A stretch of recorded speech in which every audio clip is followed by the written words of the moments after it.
Voces del Periodista. El Club de Periodistas de México, con su brazo asistencial, la Fundación Antonio Sáenz de Miera y Feital, presenta Voces del Periodista. Conduce Celeste Sáenz de Miera. Comenzamos.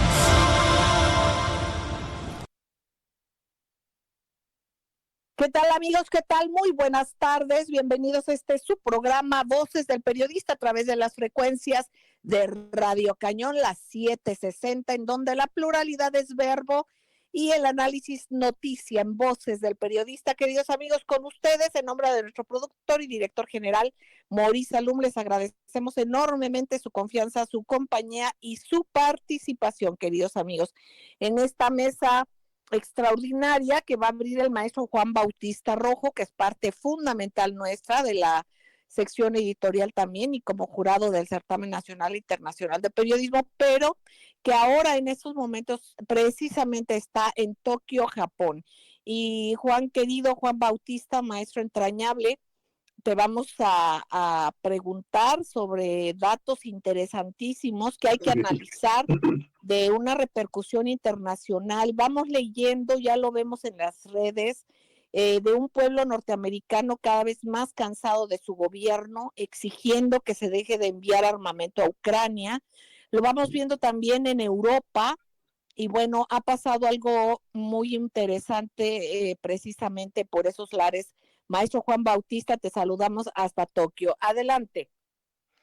Gracias Celeste, colegas que están en la mesa hoy de Voces del Periodista, para comentarles que aquí una de las principales noticias que tiene repercusión internacional, pues es el tema de la guerra. Este tema que no deja de aparecer en los medios digitales, en los medios impresos. Yo tengo que consultar la página de los periódicos de Japón en inglés, al menos la parte impresa, y bueno, lo demás en japonés sí está más complicadito por ahí, pero no deja de llamar la atención, Celeste, que hoy Japón, de nueva cuenta, se establece como un fiel de la balanza. Eso sería una primera apreciación, ya los maestros podrán aportar y abundar sobre el tema, porque desde que asumió hace unas semanas la dirección del G7, el actual primer ministro, Fumio Kishida, ha establecido que ellos están desde luego en favor de la paz, porque se llegue a un acuerdo de paz. Y una primer toma de decisión de manera trascendente es que ha dicho el primer ministro que él lo va a apoyar más la venta o incentivar la compra de armas para la guerra, que va a privilegiar en todo caso y como una política firme la ayuda humanitaria y los servicios médicos. Cuando hablamos de ayuda humanitaria nos estamos refiriendo al tema de la alimentación y la ropa, que eso es muy importante, al cobijo, a los refugios improvisados que se están construyendo. Y por otro lado, al tema de la alimentación.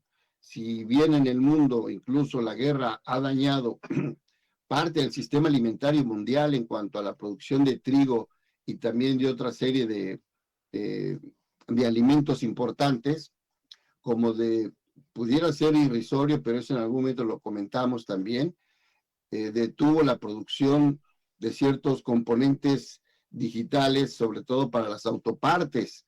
Y bueno, todo esto que trastocó, hoy Japón se establece con esta nueva bandera, renovada bandera de la paz, y creo que eso es un punto importante que lo está llevando. Hoy vemos también que pues hay posiciones contrapuestas, ya se comentará más adelante, en el caso del G20 allá en la India que se está celebrando en estos momentos, pero la posición de Japón sigue siendo la misma. Vemos también, Celeste, en la parte, vamos a decirlo así, ya más terrenal, que aquí la población es una población pacífica, es una población muy servicial con el visitante extranjero, es una sociedad ordenada en ese sentido, y también como ordenados son sus estructuras, las estructuras sociales y las estructuras técnico-arquitectónicas por parte de los constructores. Encontramos en estas semanas que hemos viajado a 3 o 4 ciudades al interior de Japón, ciudades muy sólidas y con un crecimiento vertical impresionante, impresionante.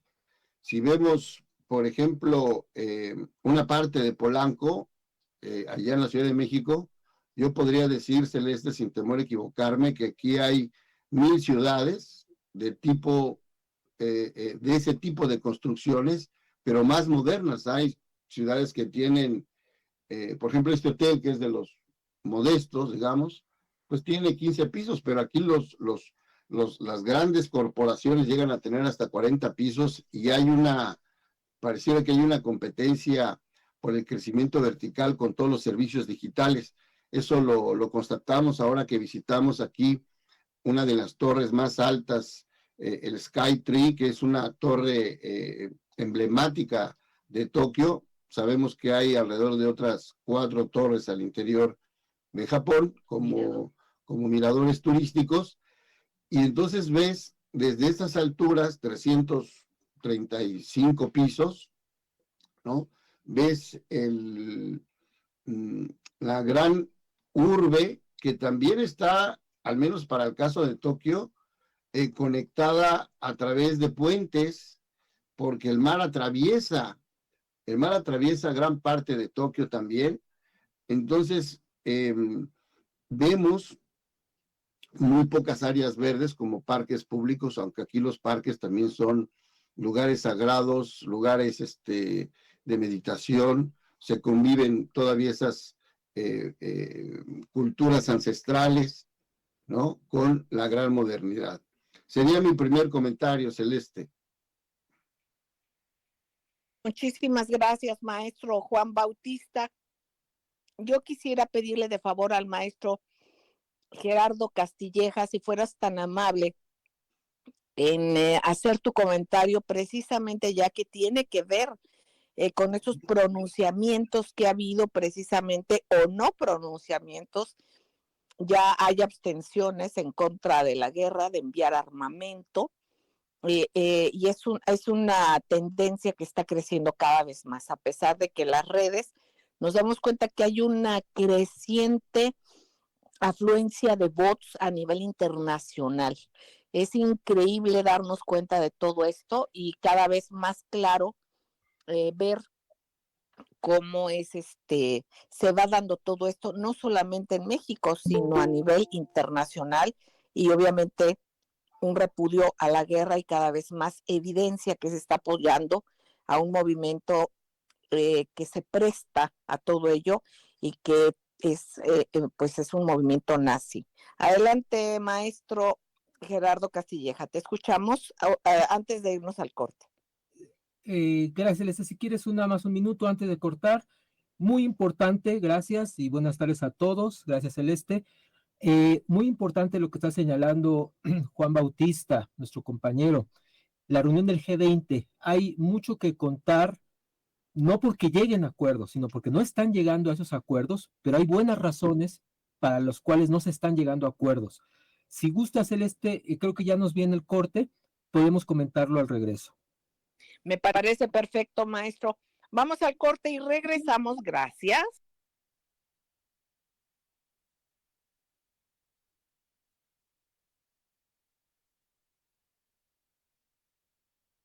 Gracias, queridos amigos, gracias por seguir en Voces del Periodista en esta mesa extraordinaria, y regresamos para escuchar al maestro Gerardo Castilleja. Adelante, maestro querido, te seguimos escuchando. Ay, gracias. Gracias, Celeste. Sobre la reunión del grupo de los 20 que se está llevando a cabo, ¿no?, en la India, es el país anfitrión, porque la India ahora va a ostentar la presidencia del importante grupo de los 20.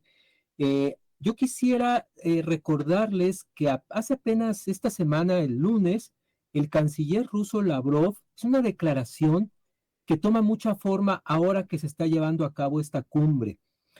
Lavrov dijo en una reunión para las diferentes regiones rusas, que son muchas, dijo que se estaba produciendo un proceso tectónico, esa es la palabra que usó, un proceso tectónico en el mundo donde los países que se están guiando por sí mismos, están encontrando afinidad con otros países que también buscan por sí mismos resolver los problemas y se están empezando a entender.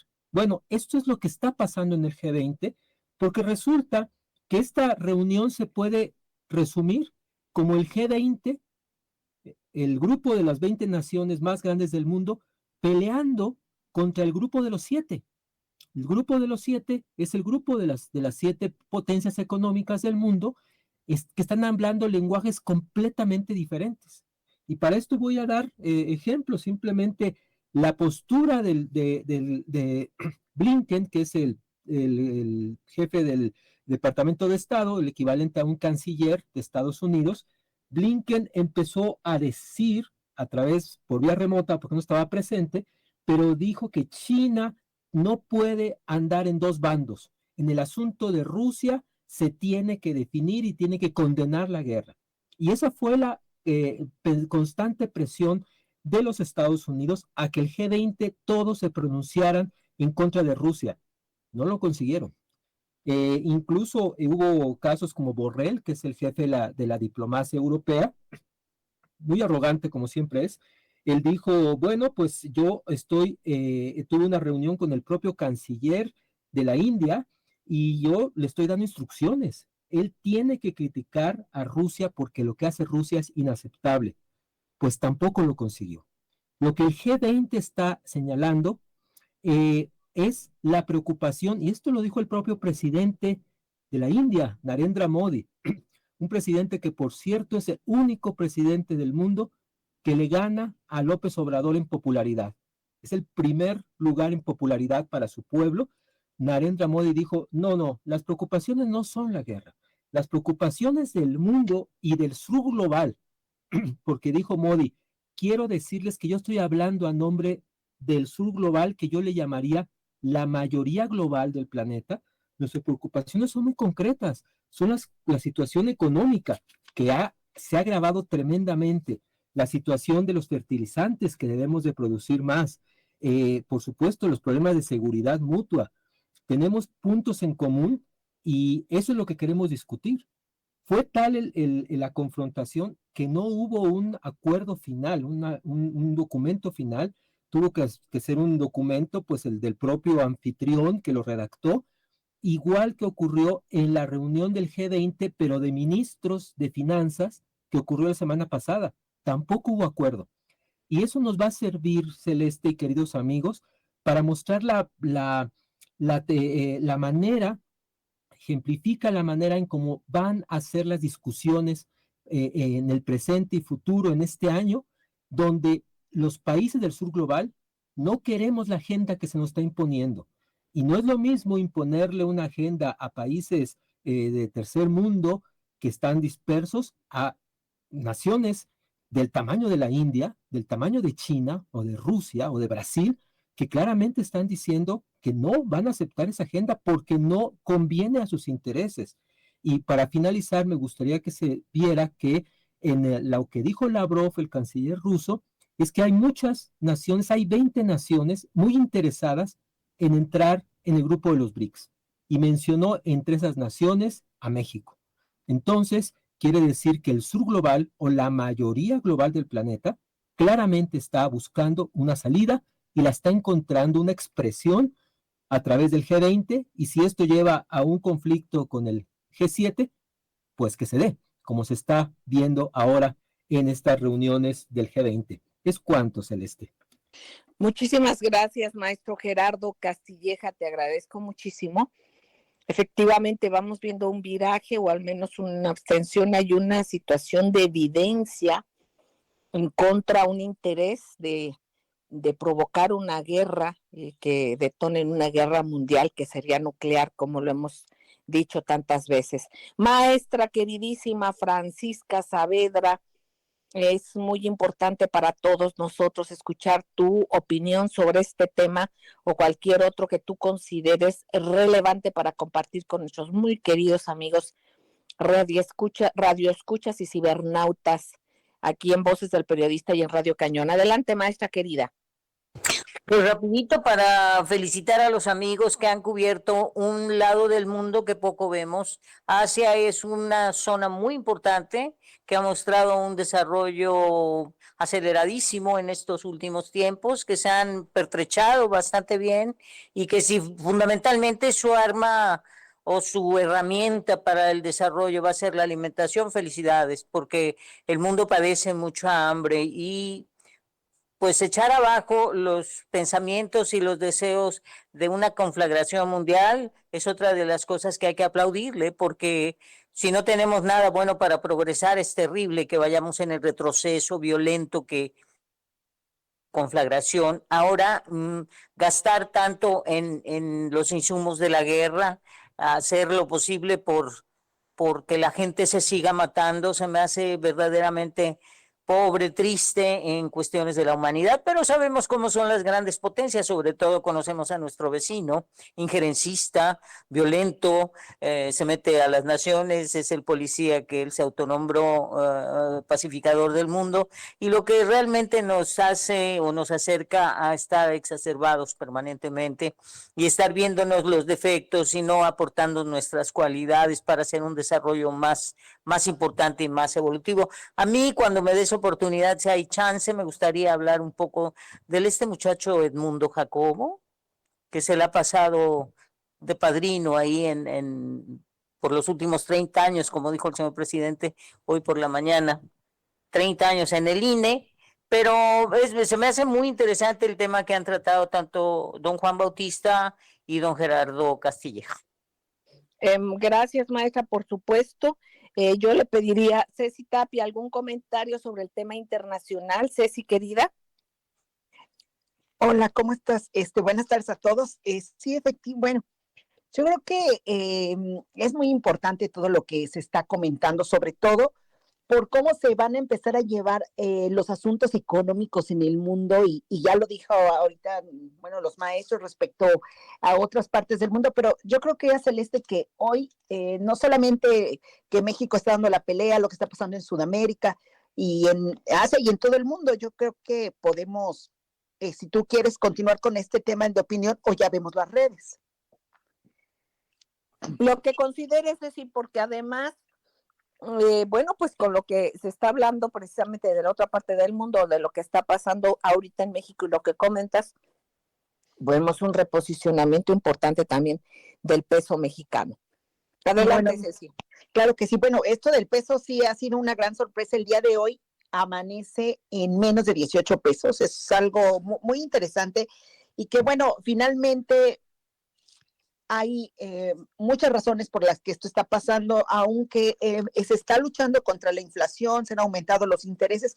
Bueno, el peso se sigue consolidando como una de las monedas más fuertes, e inclusive en el manejo de la inflación mundial que se está llevando por todos estos temas que no tienen nada más que ver con la pandemia, sino que con esta operación extraordinaria que en otros medios le llama la guerra de Rusia contra Ucrania o de Ucrania contra Rusia.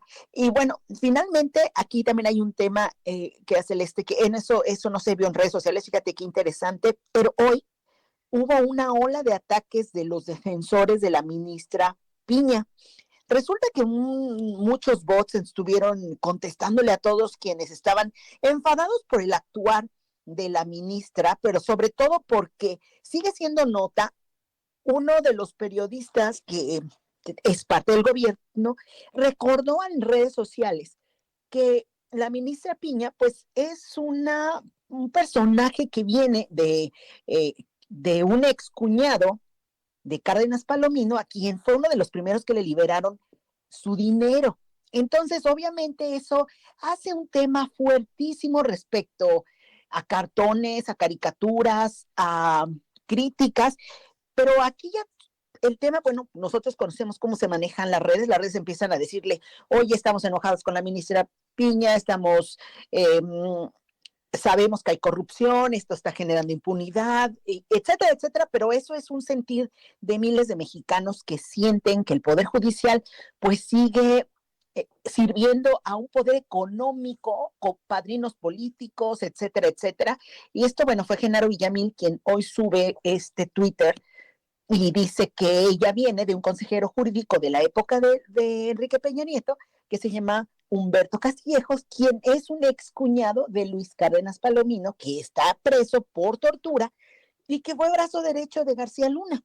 Así lo menciona. Entonces, pues comentamos nuevamente, los bots empiezan a atacar a todas las cuentas, bueno, y me incluyo también, y, inclusive el tema es, no le contesten a los bots, pero lo que vamos es que empiezan a invertirle esos dineros que se empiezan a liberar, te empiezas a dar cuenta cómo empiezan a defender y a contestar personalmente, como si el hecho de que, era un ejemplo, en mi cuenta me dijeran, ¿cómo puedes ser solidaria si criticas a la ministra Piña, ¿no?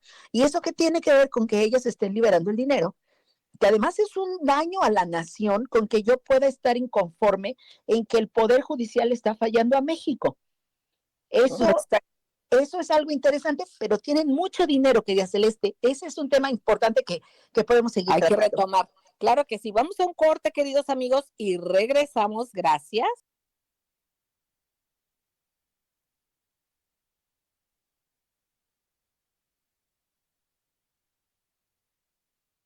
Gracias, queridos amigos. Gracias por seguir con nosotros en Voces del Periodista, aquí en la frecuencia de la pluralidad, Radio Cañón, la 760. Ceci Tapia, @Solidaridad1000. Te seguimos escuchando, Ceci, querida. Adelante. Muchísimas gracias, querida Celeste. Platicábamos respecto al tema de la ministra Norma Piña, quien es la presidenta de la Suprema Corte de Justicia de la Nación, y de los bots que hoy hicieron una aparición espectacular por el número de personajes que además contestaron. Es decir, no es solamente una granja de bots, sino una de trolls. Por eso es lo importante, porque las granjas de bots te replican una misma opinión miles de veces y empiezan a generar cadenas. Pero los trolls son gente que particularmente tienen que responder todas las misivas en defensa de la ministra Piña. Y bueno, aquí también quiero comentar lo siguiente. Se supone que Humberto Castillejos, quien la recomienda y que fue consejero jurídico de Enrique Peña Nieto, pues él se le fue acusado que sobornaba a los empresarios por obra pública para que ellos obtuvieran algunos contratos con empresas del Estado, pero también se le ha acusado el del saqueo en Pemex. Entonces, sí es importante que podamos ver, digo, ya empiezan a aparecer los dineros, digo, finalmente hemos dicho aquí en este programa, y yo creo que sí es convincente, así como la violencia no tiene género, la violencia la pueden hacer hombres o mujeres, lo mismo pasa con la corrupción. La corrupción no tiene género, y yo creo que este es el momento en el que debemos reconocer lo que está sucediendo, y bueno, yo creo que hasta aquí quiero comentar respecto al tema de redes sociales, que es Celeste, y ya Oye, si hay por oportunidad cierto, más perdón, adelante. por cierto, Ceci, algo que también se subraya, porque las redes también han dado muy duro con esto, es su filia, su cercanía con la señora Miranda de Wallace, ¿no? Así es, de que tiene a su hermano como su secretario particular. Es decir, todos quienes han estado en algún momento en contra pues de la justicia, porque algo que se le ha criticado más es cómo está liberando el dinero de todos quienes sabemos que causaron un daño al país y al erario, y no han resuelto a una sola de las víctimas que fueron torturados por García Luna y por todo, cuando fue el AFI y cuando estuvo Medina Mora. Todos siguen en prisión, pero los que a ellos les interesaban sí han apurado estos casos. Yo creo que esto sí es muy importante señalar. Gracias, Ceci, querida. Maestra Francisca Saavedra, se quedó un comentario que querías hacer y que tiene que ver sobre estos personajes que precisamente han estado y que están en un lugar importantísimo para estos intereses de ultraderecha. Precisamente hoy hubo una ex candidata de un partido de los pequeños, Patricia Mercado, en un foro que, por cierto, estaba blanco con azul con amarillo, aludiendo ahorita a todo esto de lo que se hablaba de los nazis de Ucrania, pero bueno, más allá de todo esto, lloró al evocar a este personaje que el plan B hace que simplemente rolen los personajes, ¿no? En los cargos que tienen. Adelante, maestra Francisca Saavedra. Y no es tanto que rolen, te explico. Por ejemplo, yo salí de mi empresa porque el dueño de la empresa dijo, tu cargo se ha terminado. Y le dije, bueno, deme otro y págueme menos. Y me dijo, no me entiendes. El cargo que tú tenías desaparece de la estructura. Que eso fue lo que le pasó al INE. Exacto, El INE no exacto. corrió a nadie. El Ujú. INE cerró la posición que cubría Edmundo Jacobo y que tramposamente habían pasado del IFE al INE, igual que tramposamente pasó del IFE al INE Lorenzo Córdoba. Y entonces, bajo ese truco, la protesta hoy, y yo lanzo, hoy sí me preocupo de que las cosas no se muevan como yo quise, porque debió haber protestado antes que lo había pasado del IFE al INE. Claro que no, porque el sueldo era muy bueno, aunque quiero decirte que creo que la chamba de director ejecutivo, que era su cargo, realmente era el arrastraplumas, era el que hacía toda la chamba y los otros, pues sí se acomodaban y daban discursos y además sobre todo racistas y clasistas y de todo tipo como es Lorenzo Córdoba. Entonces es doloroso querer quedarte en una posición cuando tu posición desapareció. Claro que van a impugnar y todo. Esto se ha empujado porque el plan B viola la Constitución, no. El plan B se refiere a las reglas de operación, a las leyes secundarias. No se pudo en la propuesta que hizo el señor presidente para hacer algunos cortes en la Constitución o hacer algunas aportaciones en la Constitución para que el proceso electoral tuviera un proyecto, una base firme y menos onerosa. Entonces, esto se escudan diciendo, es que está violando la Constitución. No, hizo modificaciones en las leyes, que eso es lo que va a discutir ahora el tribunal. Pero, como dice Ceci, como hemos visto, ¿cómo vamos a confiar en un proceso judicial cuando no es fiable y confiable sobre todo?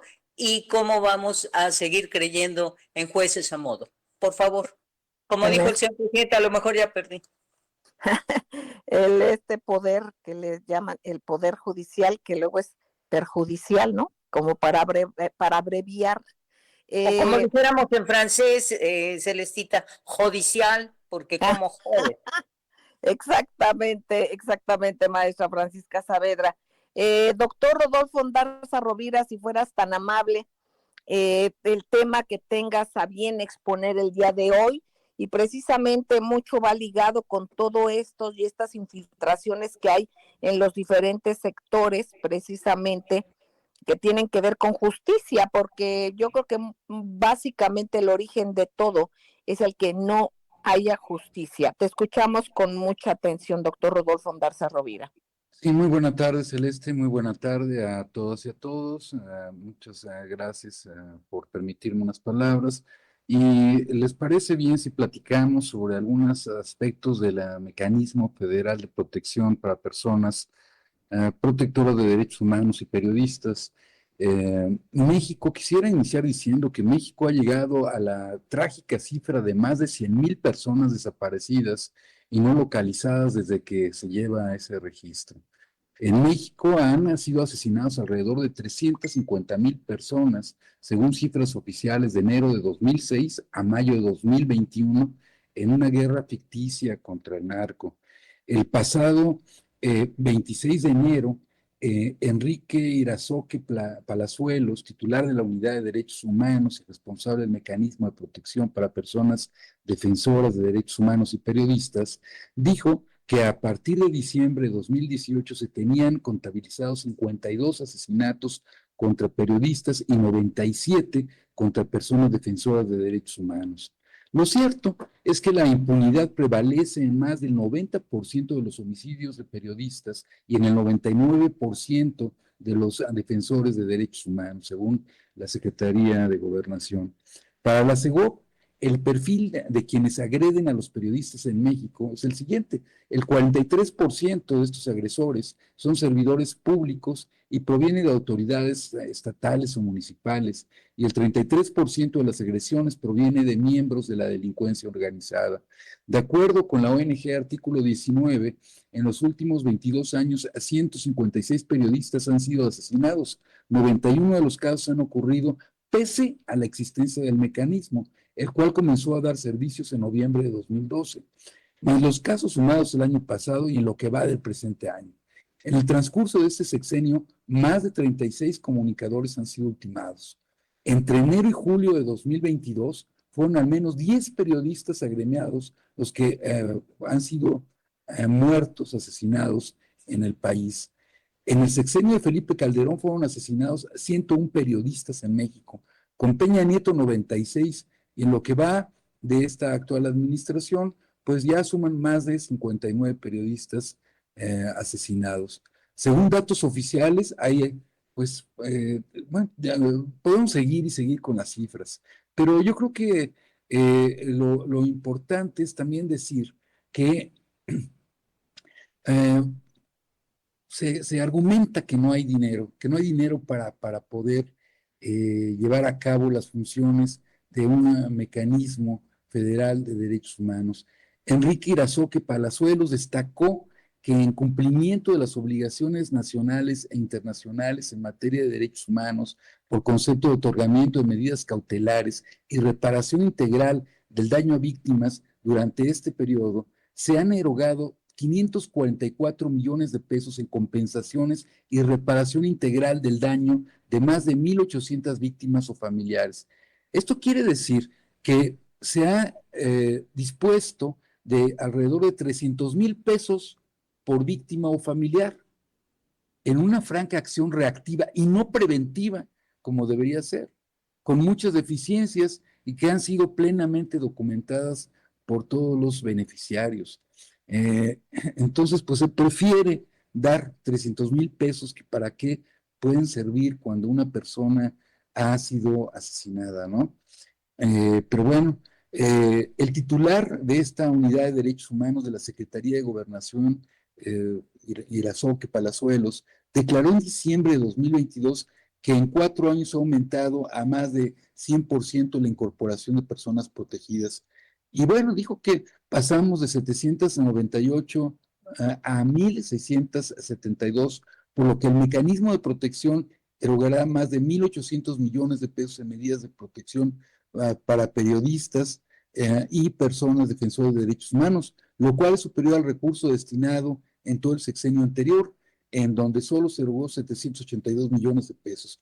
Pues, salvo la mejor opinión de todas y todos ustedes, es una cifra ridícula, porque es mucho más lo que se necesita. Hay muchas personas, defensoras de derechos humanos y periodistas, que están siendo abandonadas por el mecanismo, que está siendo subestimados sus casos, y que a pesar de aquellos que de todas maneras están dentro del mecanismo, pues son ultimados. Algo está pasando y muy grave dentro de este mecanismo. Existen diferentes dispositivos o instituciones que deberían encargarse de la protección de periodistas o activistas, tales como la Comisión de Protección a Defensores de Derechos Humanos y Periodistas, la Dirección para la Atención de Agravios a Periodistas y Defensores de Derechos Humanos, la Unidad Especializada de Investigación de Delitos Cometidos contra Periodistas y Defensores de Derechos Humanos, etcétera. Sin embargo, estas instituciones tienen que ser como mecanismos complementarios, coordinados, y deben estar con un presupuesto suficiente. El subsecretario de Derechos Humanos, Población y Migración, Alejandro Encinas, considera que en los estados debe haber cuerpos colegiados con representación de periodistas y personal calificado que pueda garantizar la atención psicosocial y el apoyo jurídico necesario. Dijo que no queremos comisiones ni mecanismos a modo de los gobernadores. Estamos en el corte, doctor querido. Vamos al corte y regresamos. Va a ser bien interesante también que nos dé su opinión el maestro Juan Bautista sobre este tema. Regresamos, doctor, para tu cierre, el cierre de tu comentario. No tardamos, amigos. Gracias.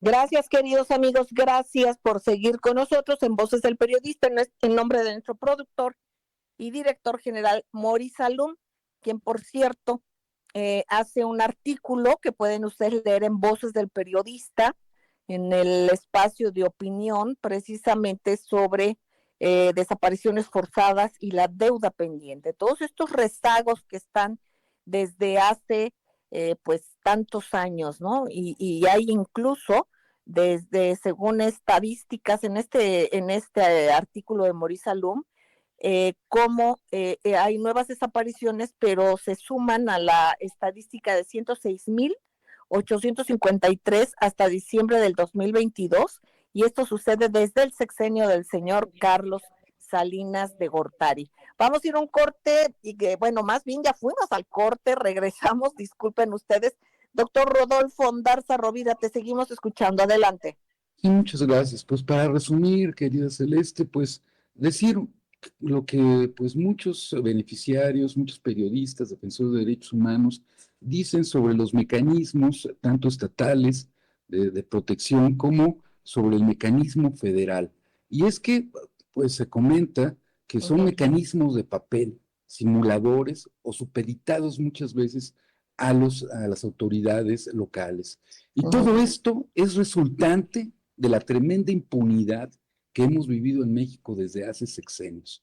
No habrá justicia, no habrá soberanía nacional, no habrá seguridad nacional, mientras esto también que permite la corrupción siga pasando. Es cuanto. Muchas gracias. Exactamente, el poder judicial o el perjudicial. Maestro Juan Bautista, perdón, sobre este tema interesantísimo y también un trabajo que hace el Club de Periodistas de México, la Fraternidad de Reporteros, Solidaridad 1000, ella también como directora de Derechos Humanos del Club de Periodistas, y en conjunto con compañeros, precisamente para articular desde dentro estructuras y mecanismos que puedan realmente ser eficientes para el gremio. Nos damos cuenta que también ha habido recursos, como hay recursos ahorita extraordinarios de parte del gobierno, también de instituciones extranjeras para el mecanismo, pero también por otra parte nos hemos dado cuenta que con anterioridad ha habido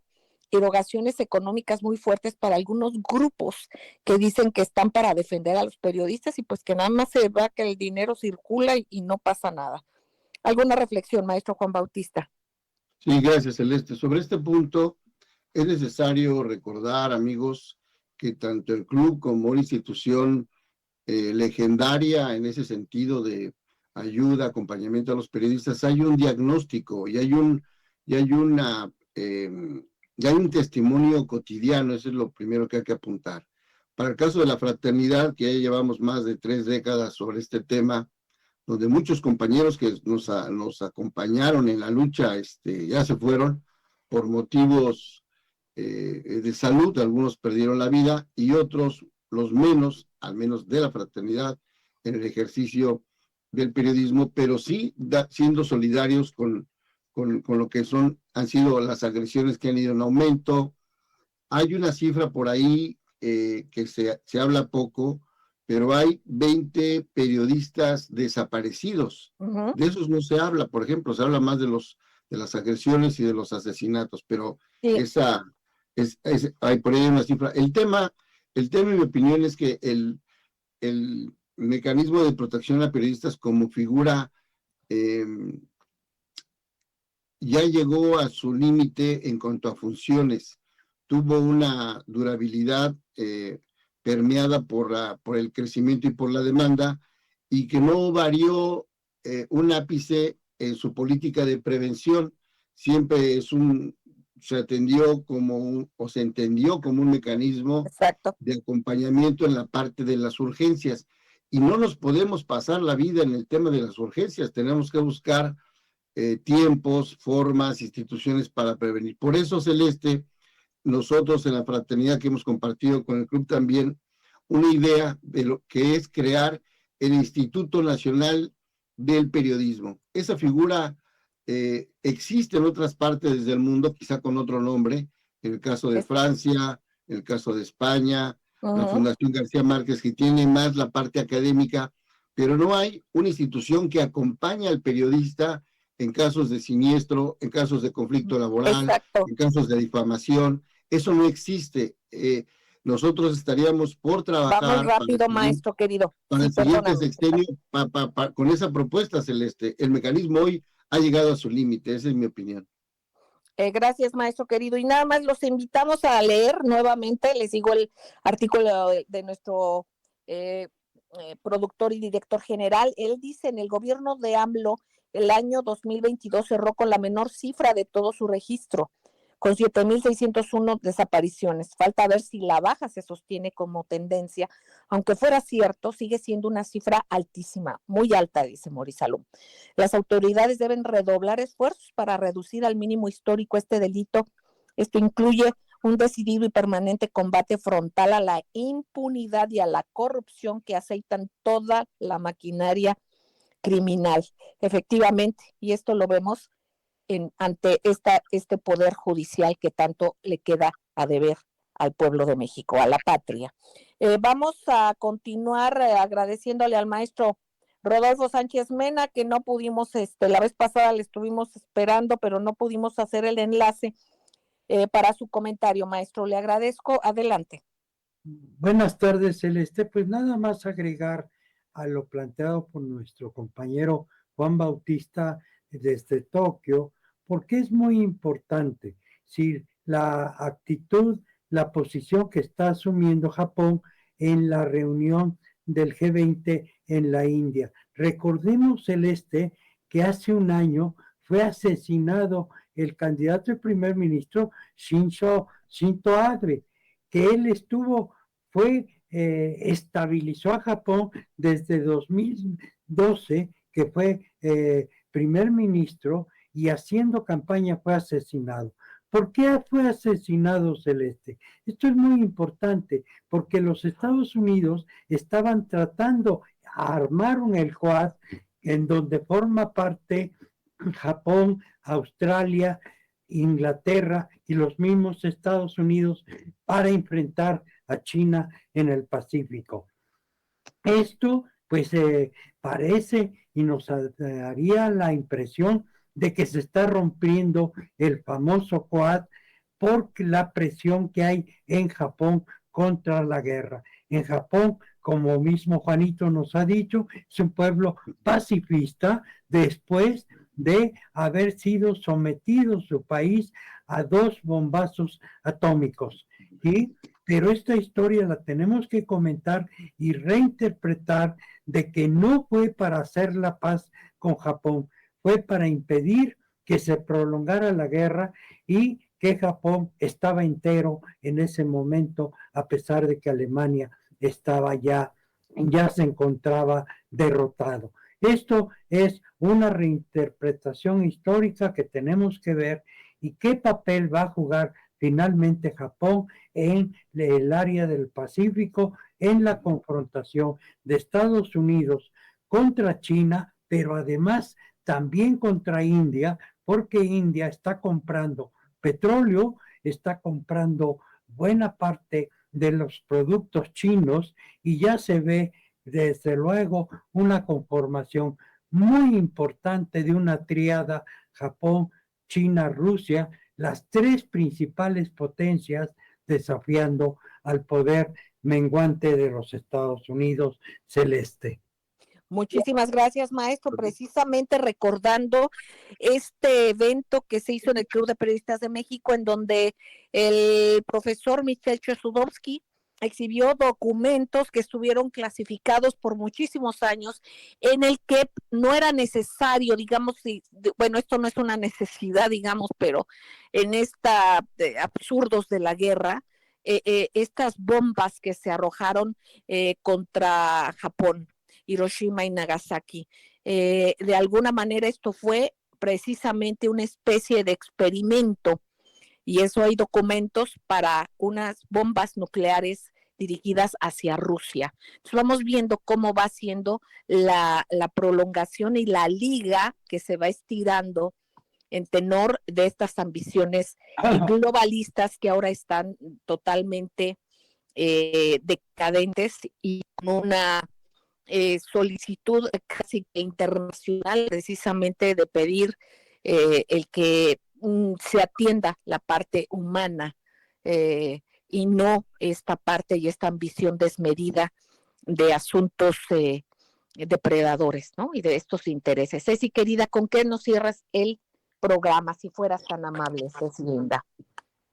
Muchas gracias. Pues bueno, hablábamos de los bots que están defendiendo a la ministra Piña y esto no queremos quitar el punto de renglón. Estamos hablando no solamente de la Comisión Nacional de Derechos Humanos, de la Comisión Ejecutiva de Atención a Víctimas, del Mecanismo para Protección de Periodistas y Defensores de Derechos Humanos, los cuales parecen infiltrados. Yo no digo que sea así, pero parecen infiltrados y que ya o están en el principio de Peter, en el que ya no pueden dar más o definitivamente ellos ya no tienen la intención de estar del lado de quien deben proteger.